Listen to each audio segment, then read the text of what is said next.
The museum actually started back in 1960 when three local fellows bought the Lancaster that is presently in the museum, and it was being sold through War Assets at Vulcan, Alberta, where it had flown into in 1959 and was being sold for scrap.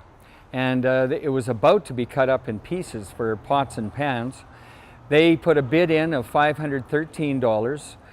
They got it, and so they had to transport it back to Nanton. And they loaded the tail wheel on the back of a big truck, towed it backwards through the fields and through creeks and ditches and so on. And a big crew of guys went ahead and filled things in, and then they fixed it afterwards. They got up onto the highway north of Nanton at 5 in the morning, one fall morning, and then towed it down the highway to Nanton and plunked it in front of where the present museum sits.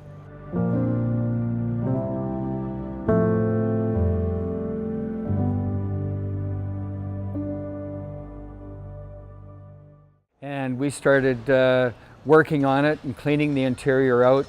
We started a little museum over next door in a little building, and we had 15,000 people the second year travel all the way from the front to the back of the Lanc, and we knew that we had a tourist potential there. Hey, welcome to our last night run of 2015.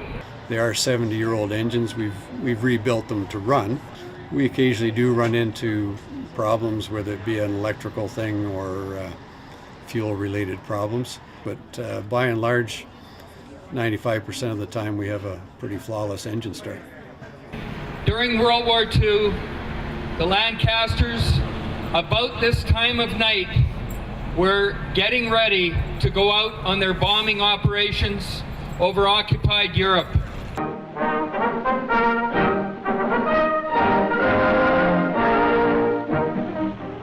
The first Canadian-built Lancaster has been put into service by the RCAF. Its target for tonight is Berlin. As the briefing goes on, 2,000-pounders are taken aboard. A truck collects the crews after they've donned their Mae Wests and parachutes and drives them to where the great machines are waiting. Carry on, crew. Yellow breakers are all on.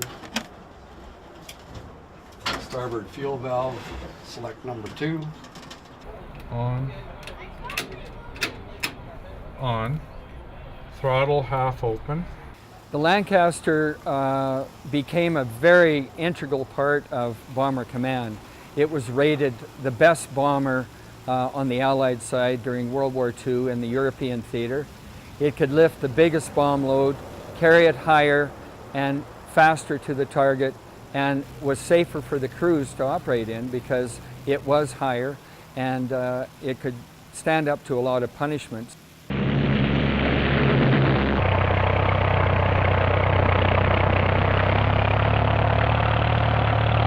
Berlin is a favorite target among bomber crews because in striking at Berlin, they are striking at the heart of the enemy.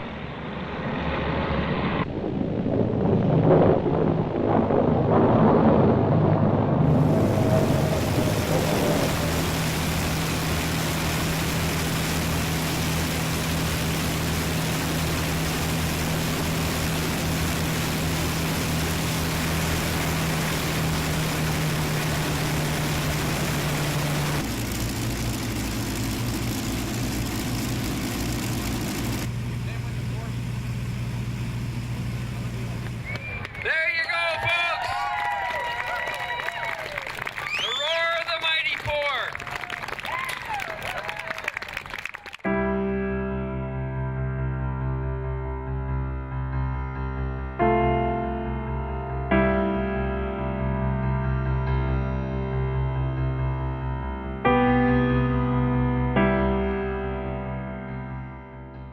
So Vintage Wings isn't a museum as such, where you'd see a stuffed Brontosaurus standing there inert, but rather a place where we keep those things alive and breathing and talk to the public about what it's like to actually fly the airplanes. And in that sense, Vintage Wings is unique. All the airplanes that we have here have been flown, or versions of them were flown by Canadian veterans during the Second World War.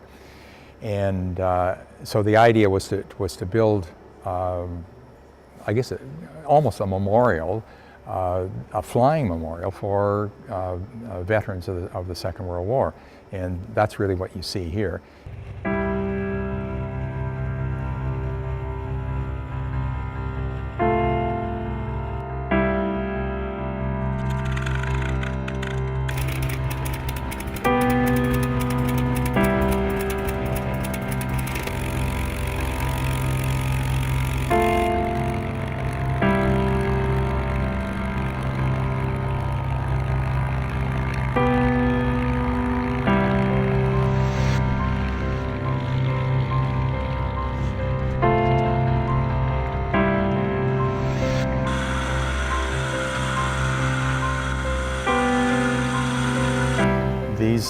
These airplanes also have they're very, at least the fighters anyway, are very high powered, and they really do not want to go straight ahead when you add power. They want to turn to the left, most of them, because the odd one wants to turn to the right. Depends on which way the propeller is turning. But basically, when you add power, they don't necessarily want to go straight ahead, which is what you would expect. So you have to be aware that that's going to happen when you add power, especially at slow speeds.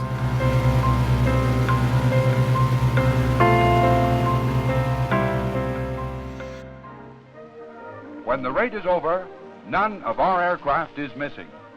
The crew of Queenie make their way to the interrogation room to give the details of their flight. Well, how did you find the flak this time? The flak this time was just as bad, perhaps a little more severe than the last few times I've been there.